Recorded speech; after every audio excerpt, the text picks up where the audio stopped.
Okay guys, now we got another one. This video is about who I think is going to win the primaries and how the general election is basically going to shake out. And obviously you know who I think is going to win the primaries. It's going to be Donald Trump. No question, it's going to happen. Just how things are. But now, how do I think the actual general election is going to go? So you got the TDS sufferers in the Republican Party who don't like Donald Trump, who don't like him, about 20% of the party, right? 20% of the party don't like Donald Trump. And his favorability in the aggregate is actually around like 73%. But it's not that big of a deal. Because once he wins the actual primary election, he has attacked the other candidates a little bit, but he hasn't really attacked them enough for them to completely turn against him. Now you got like Republicans against Trump, which I think are basically either neocons, Democrats, unipartyists, or just LARPers pretending to be Republicans, rhinos basically, who are desperately trying to stop him because they think that he's actually going to be a dictator, despite the fact that that doesn't make any sense whatsoever. If you guys recall, during COVID, Trump did have Operation Warp Speed, which people criticize him on. But what people forget about is that while he endorsed the vaccine and he was thinking about like the 2-week shutdown to slow the spread, which he kind of sort of supported, most Republicans did kind of support the 2 weeks, and he was against vaccine mandates and lockdowns the entire time. Now when people say that, god dang it, I lost you guys again. When people say that Trump's a dictator, Trump came in saying like, I'm against vax mandates, I'm against lockdowns, but I won't stop the states from actually putting up their own policies. I'm going to let them do what they want.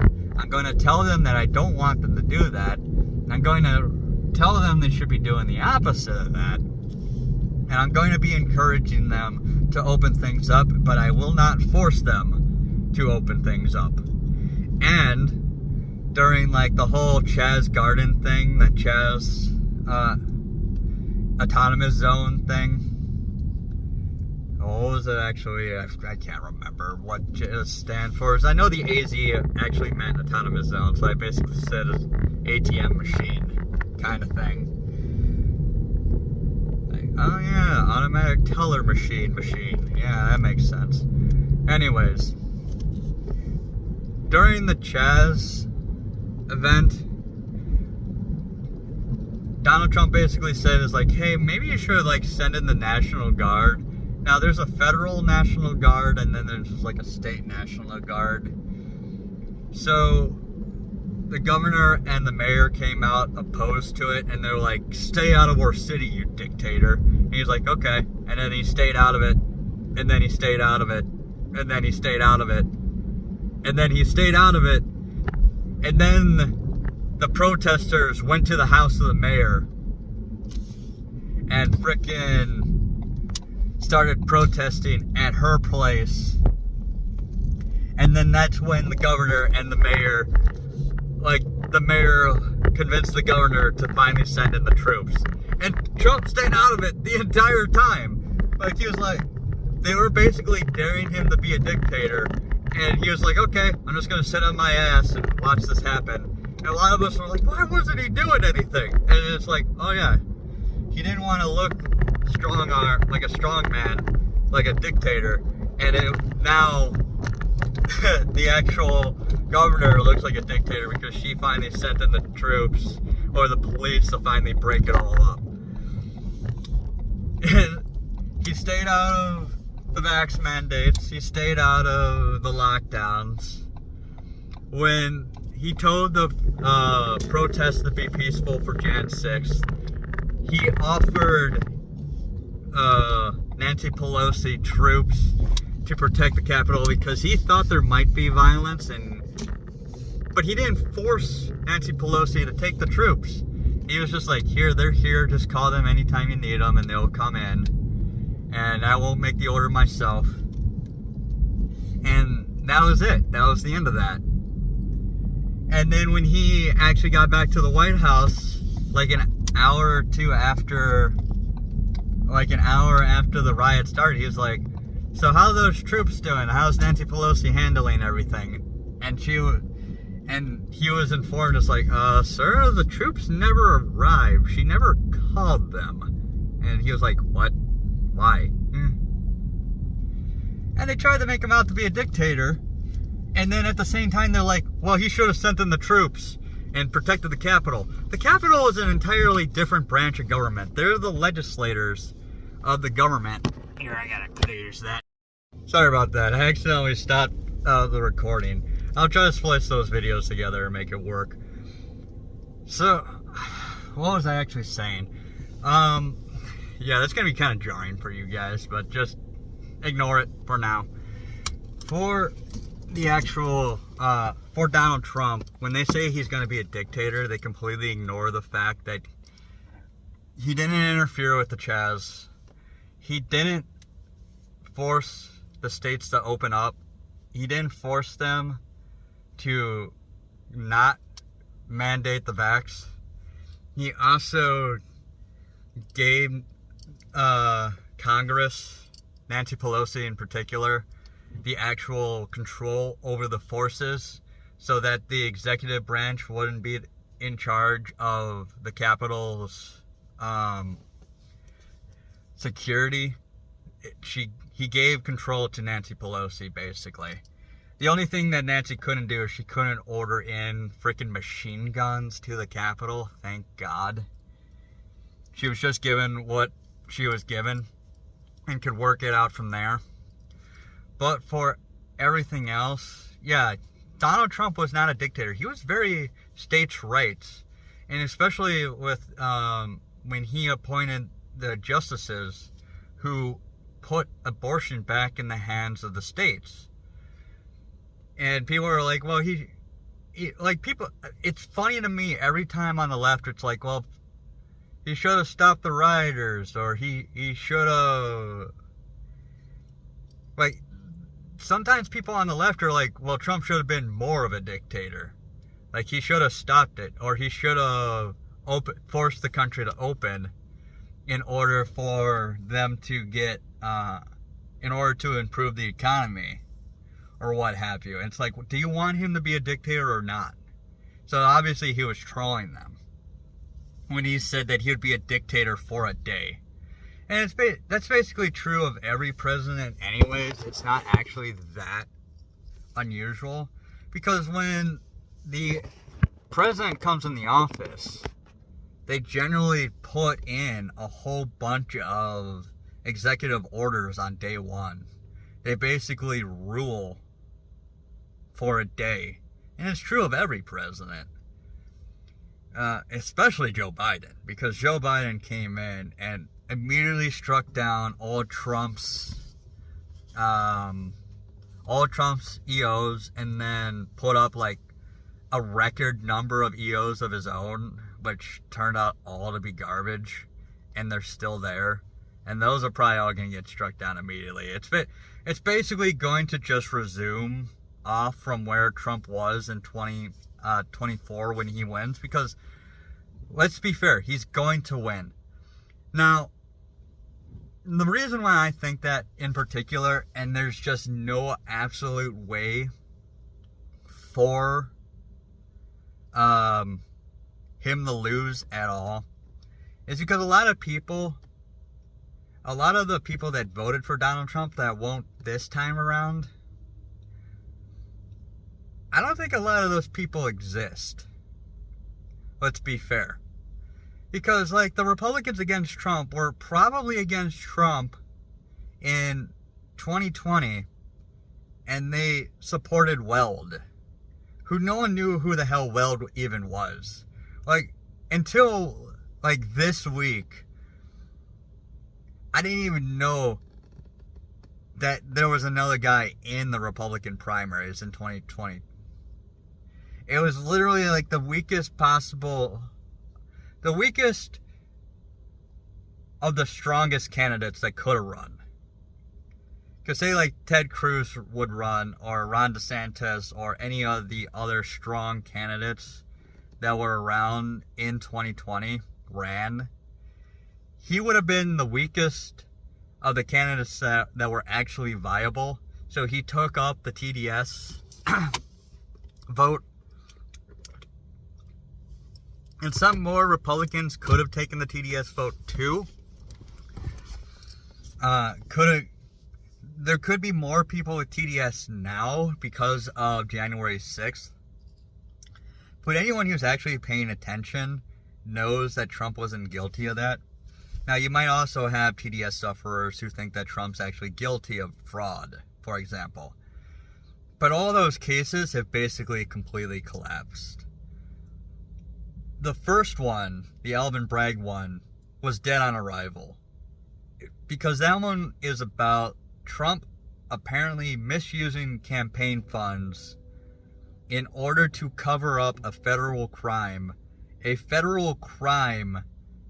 that Trump was never charged or convicted of. The charges literally don't make any sense. How could he cover up a crime that the DOJ refused to even indict Trump on? That doesn't make any sense. That case was dead on arrival. The Florida case with the Mar-a-Lago and the documents is also dead on arrival. Because you will remember that they took 13,000 documents from the Trump home, some of which were in his bathroom. You also have to remember that the Mar-a-Lago is not just the size of a mansion. It's also a hotel and a country club, all rolled into one. And that bathroom is deep, deep inside of the Mar-a-Lago. And not only that, like, no one's going to be able to access that area besides Donald Trump and his family. But besides that, there are only like 107 actual classified documents. And those weren't found in the bathroom. Those documents in that bathroom were Trump's personal papers.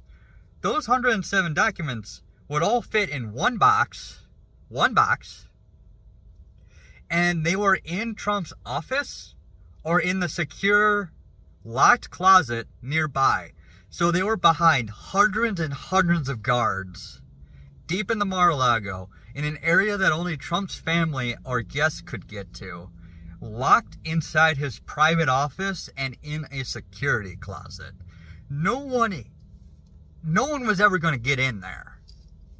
And Trump was able to take those records because of the Presidential Records Act. Whereas the double standard is very clear with Pence had classified documents, but he was never charged. And he's not protected by the Presidential Records Act. And Biden wasn't charged and is not going to be charged for having documents from his Senate days. And he is especially not covered by the Presidential Records Act. So people see the double standard there, and anyone who knows anything about the case know that Donald Trump is allowed to have those. And the huge thing about the Donald Trump case is the one recording that they had where Donald Trump's saying, it's like, here, I got this piece of paper, he's waving it around, I could have declassified it, but I didn't. For one, any documents taken out of the White House by the president, according to the Presidential Records Act, based on the case brought by Judicial Watch against Bill Clinton for the sock drawer tapes, Anything taken out of the White House is declassified by default.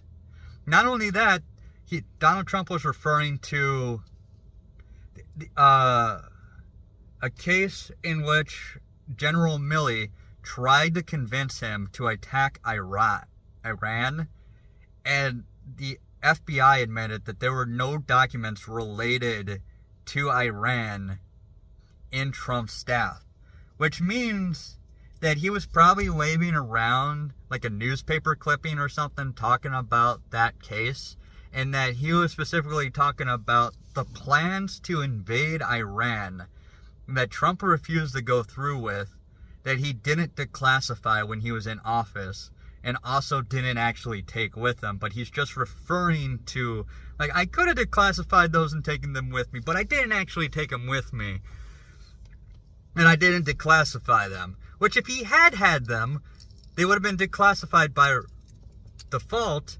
And also, if we had gone to war with Iran, as General Milley had suggested, it would have started World War III. And it's very convenient that the mainstream media never points out that Donald Trump kept us out of war. Yeah, very convenient that they completely ignore that. Anyone with half a brain cell, when they hear the details of that case, they're not going to care, and the mainstream media can't even bring it up when the primary is over. It's because it's like, it's an obvious win for Donald Trump to even bring it up, because they would have to admit the fact that Donald Trump kept us out of war, and the document that Trump was supposedly talking about was never found. And they might argue, well, he destroyed the document, or it never existed. Like, you have no proof that it even existed. You only have his word that he didn't declassify the plan to invade Iran. So, okay, good luck with that. And the last one is especially egregious, and it is completely turned against the Democrats. That one is the fraud case in New York City, where they want to take over all of Donald Trump's assets and bar him from running businesses in New York City. And the people on Twitter who actually defend this are coping so incredibly hard, because it doesn't make any sense. 1, Trump supposedly overvalued his properties, including the Mar-a-Lago. And the judge came out and said the Mar-a-Lago was only worth $18 million. What the hell does that make any sense in any world?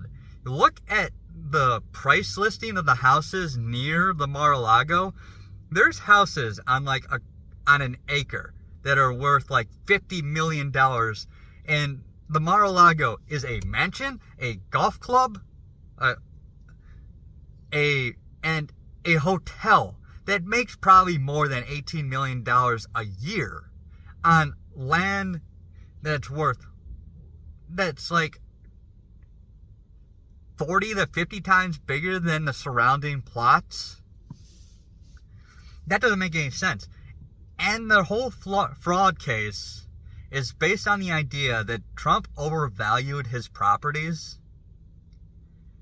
And the star witness came out and said, no, Trump did not ask me to overvalue those properties. I overvalued them on my own. And Trump's lawyers were like, okay, I request the case be dismissed. And the judge refused, and Donald Trump is like, okay, this is out of his bullshit, and walked right out. So their star witness admitted that Donald Trump never told him to overvalue the properties. The bank CEO, you know who I'm talking about too, he's a known liar. The guy's a known liar, and he was charged and convicted of perjury. I can't think of his name right now. And then the bank CEO came out and said, yeah, it's actually very common for people to overestimate their properties. I went to Donald Trump's office myself and personally negotiated with him and devalued the numbers to something more reasonable, and still gave him the full loan. Oh, and he paid back the loan in full, on time. And we had no issues with him whatsoever. So apparently Donald Trump is being indicted for fraud when there's no victim and absolutely no one was hurt and literally everyone benefited, including the city, mind you, because he brought business to New York City. So the star witness admitted that the prosecution has no case. The CEO of the bank said that, yeah, we weren't defrauded. In fact, I underestimated it a little bit, and he still paid me back in full, on time, and we all made profits. No fraud was committed. And not only that, frickin' now they want to seize all of Trump's assets and prevent him from using it for running. When New York City is hard up for cash, they can't even afford the migrant crisis. They just put in a toll system for South Manhattan.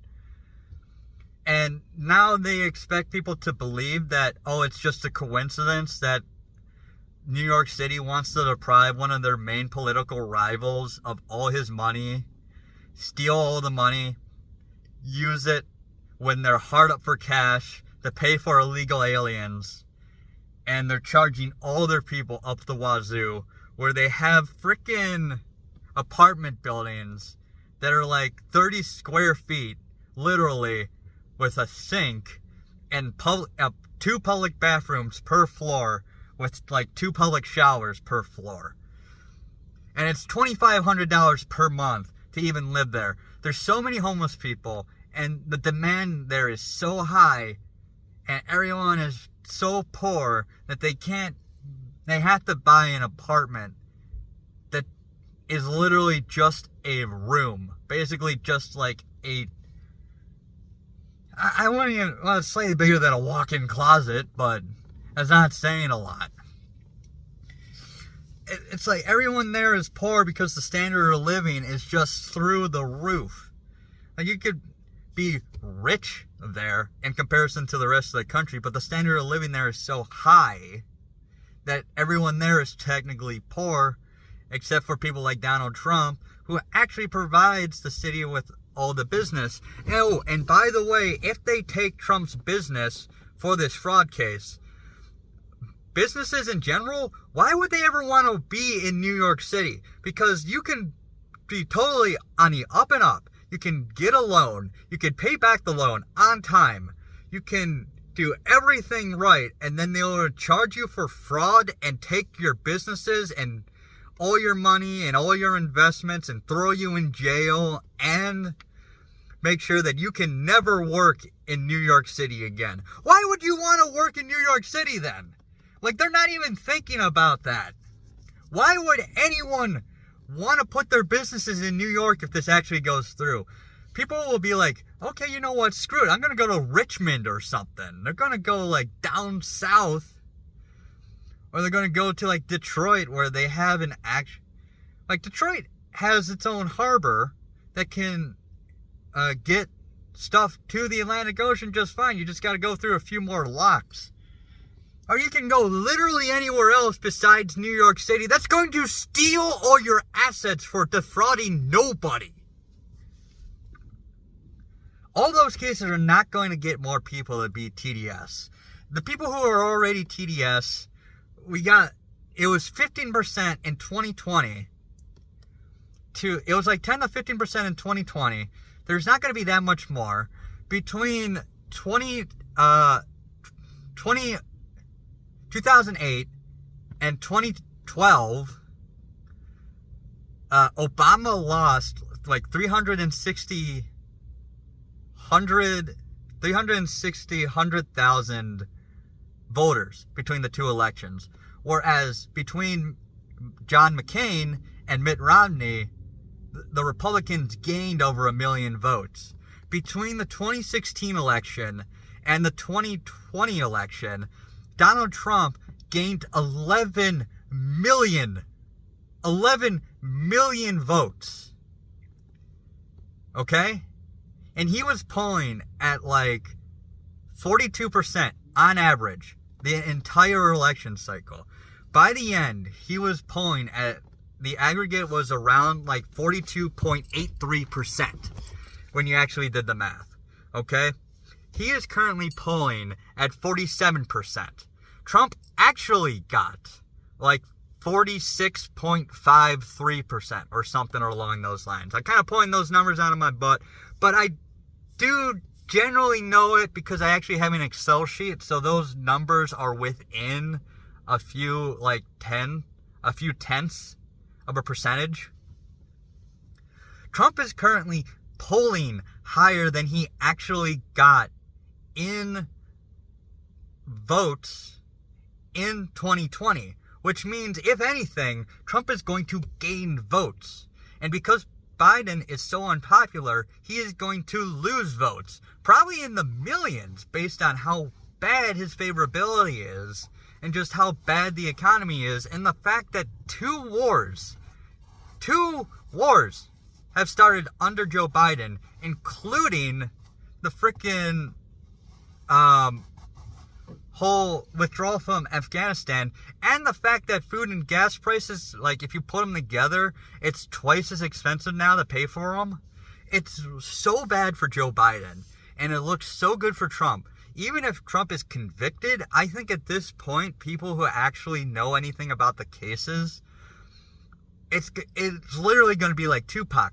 It's just going to make him more popular. If anything, I would expect Trump's numbers to go up if he actually gets convicted. And if he wins, like, he would, like, walk out of the Mar-a-Lago or walk out of prison with the handcuffs on, same thing that Styx says. He would go up to, like, his freaking, like, campaign manager, and the campaign manager will take a pair of bolt cutters and break them apart for him in a symbolic free from the establishment moment, and just completely humiliate these people. Again, Donald Trump, like, you can look at the polls and be like, okay, maybe this is a temporary thing, it won't last an entire year. But you also have to remember that Donald Trump hasn't actually won the primaries, and he's only polling at like 60% in the aggregate in the primary election. So when people do the polls between Joe Biden and Trump, a lot of the people voting are people who are still hard on, like Nikki Haley or Ramaswamy or even Chris Christie or Ron DeSantis. And they're like, yeah, well, I'd rather have one of them, so I'm just going to be like, not sure. But once the actual primary elections ended and Donald Trump has won, a lot of people are going to listen more to him, and his numbers are going to go up because more independents are going to flock to him, and more Republicans are going to come back home. If anything, I expect Trump's numbers to be over 50% for the actual election. Now, a lot of people can say the stuff about the ballot printers and changing votes and all that stuff. But let's be 100% fair. That election was, at the very least, stolen by the media who hid the Hunter Biden story, and 7% of the people who would have voted for Biden would not have voted for him, according to one study, if they had known about the Hunter Biden story. Doesn't mean that they were going to vote for Trump, but they wouldn't have voted for Biden, either sitting out or voting third party, what have you. So that was most likely the case, and people are going to remember that that story was censored. And that wasn't the only statistic from that study, by the way. It was also like, if you known about this, would you not have voted for, if you'd known that, like, he was senile or something, would you not have voted for him? And, like, each of these had a percentage based on it, and altogether it would have been like 10% of people, or it's like 10 to 14% of people would not have voted for Biden. Now, a lot of people will kind of vote for him anyways, because the mainstream media is just so pushing this propaganda, and there's going to be a lot of, like, new Zoomers who can vote, who might vote for Biden because they're ignorant. But a lot of Zoomers are actually pretty base, too. Now, there might also be more TDS sufferers now, but again, Trump is polling higher than he was in 2020. So those TDS sufferers must not be swinging it that hard, because he's 5% over where he was at this point from 2020. Well, I mean, Not technically, because he's 5% higher now than he was days before the election in 2020. Because we're not taking into the fact that Joe Biden will get a little bit more support when he actually wins the primaries, because let's face it, that primary was basically rigged. This primary is basically rigged. I do have to bring this up, though. Someone on Twitter did bring up the fact that the 2020 election technically kind of was rigged in Trump's favor at the same time. But it's a little bit different, because the polls were either 2-man or 3-man polls. And there were technically 4 people that ran. So even the polls that had 3 people running, about like 2 months before the primary election, Trump was polling at 85% and above. And when the actual polls happened,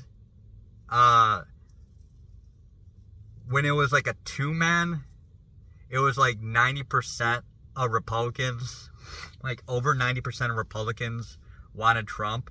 And in the states where like all 4 people were allowed to run, Trump was getting like over 95%, like something insane like that, over 90% of the support. So there were 7 states, and then Puerto Rico and DC that didn't have primaries for the Republicans in 2020. But Trump was over 85% that entire time. In comparison, there's a 3-man race right now for the Democrats, and Joe Biden can't even get 70%. So he's a whole 15% lower, and Joe Biden never actually reabsorbed any of that support from Kennedy, which means a lot of people just straight up left. People who still consider themselves Democrats, like Kennedy, who are just straight up saying not sure or other for those polls. So he never reabsorbed those numbers. And a lot of those polls are basically like, here are the primaries. You have to vote for one of these 3 candidates. Who do you vote for? And that's the number that they actually take for the aggregate. They leave out the other option or the not sure option. Like they force people to pick Phillips, Marianne Williamson, or Joe Biden, and completely ignore the fact that Joe Biden would lose a lot of those votes to other, in this case being Kennedy, because those guys are saying that, hey, I'm a Democrat. I'm not going to vote Democrat, though, because technically Kennedy is running as a independent, despite the fact that he's actually a Democrat candidate. So Joe Biden's numbers are actually probably a little bit exaggerated, too. I mean, you can also say the same thing about Trump, where they basically force people to say whether or not they would vote for Trump by saying you can't choose other or unsure for some of the polls. But again, Biden is a whole 15 points behind where Trump was party to party between now and 2020. So them shutting down the primaries is even more egregious, because Trump is polling at 60% amongst Republicans in the primaries, and in some states he's only winning by like 20 points. It's not that high.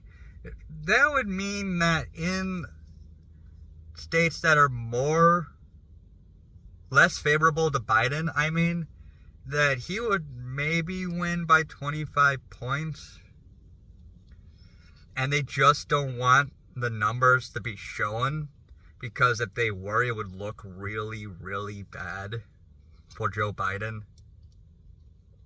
Whereas in 2020, when Trump had 85% plus, even in the most anti-Trump states, at most, Trump would have still gotten a supermajority of the voters. He would have gotten over 66% or over 67% of the vote in even the most anti-Trump states.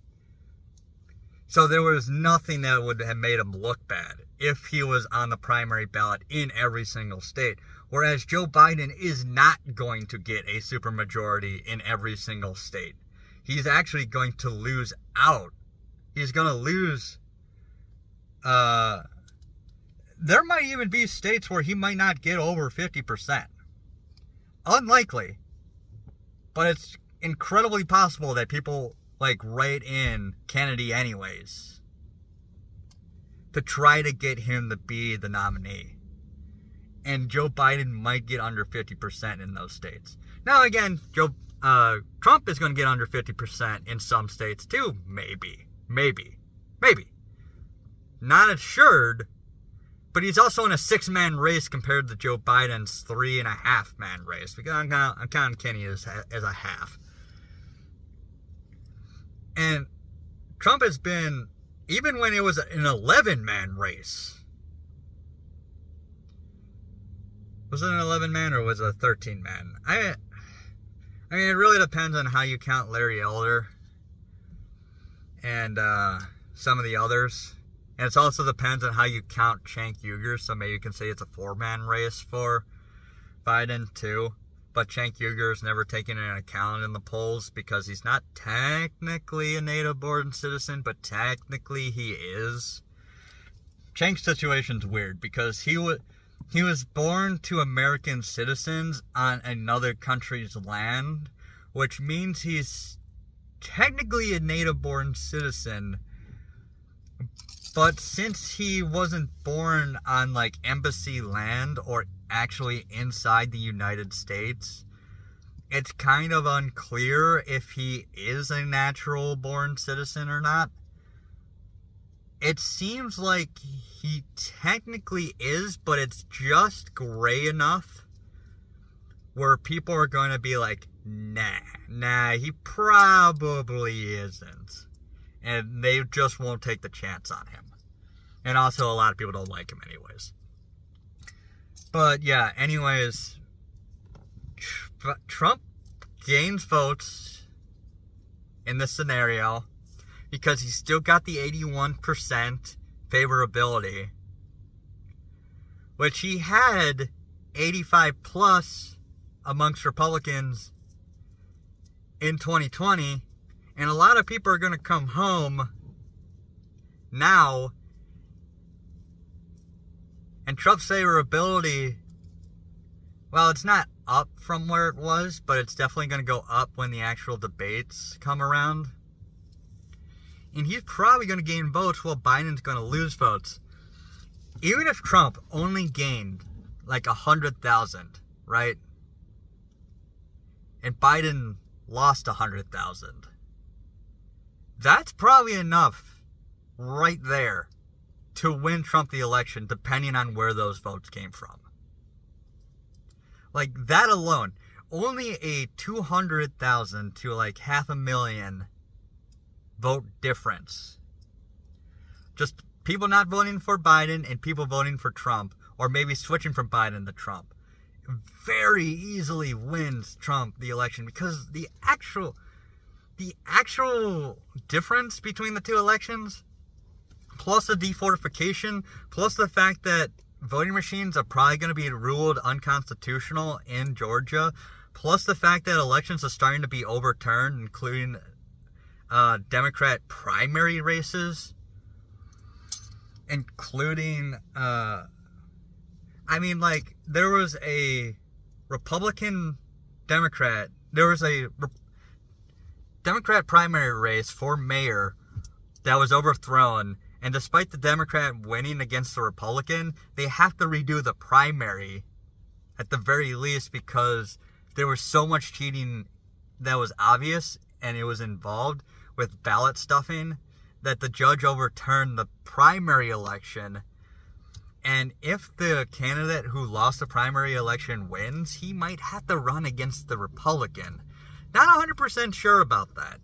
If the guy who won before wins again, I don't think they have to redo the actual general election. But then there was an election between a Republican and a Democrat, where the Democrat won by 1 vote, but there was at least like 13 votes that were fraudulent, and the judge threw it out pending a new election. And also, people are saying that Trump will lose the House because Congress is so unpopular right now. But at the rate they're going, it looks like the Republicans might just lose the majority before the 2024 election. And the incumbent party technically doesn't do that well.